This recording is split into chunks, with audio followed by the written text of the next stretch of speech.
Doctor Khaqan Najeeb साहब, जो हमारी इंडस्ट्रियल ग्रोथ है वो तो ख़त्म ही हो गई है। ग्रोथ तो उसमें है ही नहीं है। इंडस्ट्री भी मुल्क से ख़त्म होती जा रही है। फिर हमारी इंपोर्ट्स जो बढ़ती जा रही हैं, कुछ कुछ ऐसा आपको नज़र आया इस बजट में जिससे कोई इंडस्ट्री हमारी उसका पहिया चलने की कोई उम्मीद आपको नज़र आए? देखिए, अभी तो एक क्लॉग्ड इकोनॉमी है।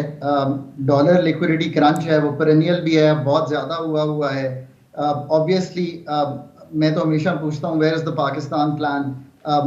अगर अभी आप हुकूमत को देखें तो everything is dependent on one document, it is called the MEFP, कि memorandum of economic and financial policies IMF से आ जाएगा। उसके परव्यू में जो है मुल्क की जो economic management, financial management, budgetary management, सारा कुछ जो है वो उसके परव्यू में चल रहा है। तो someday someone would have to sit down and write a Pakistan plan. कुछ अटेम्प्ट्स हो रही हैं, उन पे ऑब्वियसली बहुत ग्रैनुलर लेवल पे काम करना पड़ेगा अगर ये सारे काम करने हैं। मैं तो हमेशा कहता हूं कि ये सबको एक एक माइक्रो लेवल पे आके ये काम करना पड़ेगा कि अगर कोई इदारे बेचने हैं, अगर कोई आपको कह भी रहा है तो वो कैसे होंगे, उनकी क्या काबिलियत होगी बेचने वालों की, आप अहलियत प्राइवेटाइजेशन कमीशन की कैसे बनाएंगे।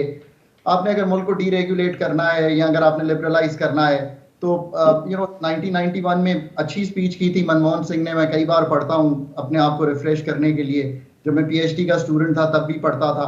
तो अगर वो किया तो उसके इर्द गिर्द कोर टीम क्या होगी। देखिए, पहली बात यह है कि ये सब काम करने के लिए ना, हम काम तो बहुत से करना चाहते हैं, हम एग्री भी कर सकते हैं, हो सकता है मैं कई चीजें एग्री करूं, बाकी दोस्तों से कई ना भी करूं, पर ये सब काम करने के लिए ना आपको खुद सोचने की, खुद सलाहियत बनानी पड़ेगी सरकार में।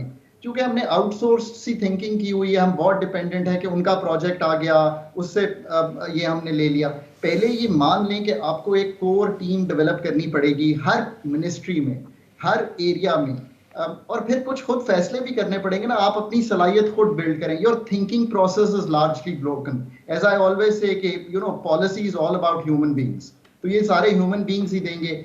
एक जनरलिस्ट सेटअप में रहते हुए ये उम्मीद करना कि बहुत कुछ चेंज हो जाएगा, मेरा नहीं ख्याल कि ऐसा होगा। आज मैं एतिसलात की ही कहानी सुन रहा था। $800 मिलियन उन्होंने देने थे। आई फील सैड कि वो हमें ले आए इस पे कि 250 भी ले लें तो ठीक है। So that is our capacity to deal with the world. Even ये प्रॉपर्टीज के मसले, वो अपनी जगह। सो पहले ये सारे आई थिंक कलीदी फैसले तो ये हैं जो हमें करने पड़ेंगे।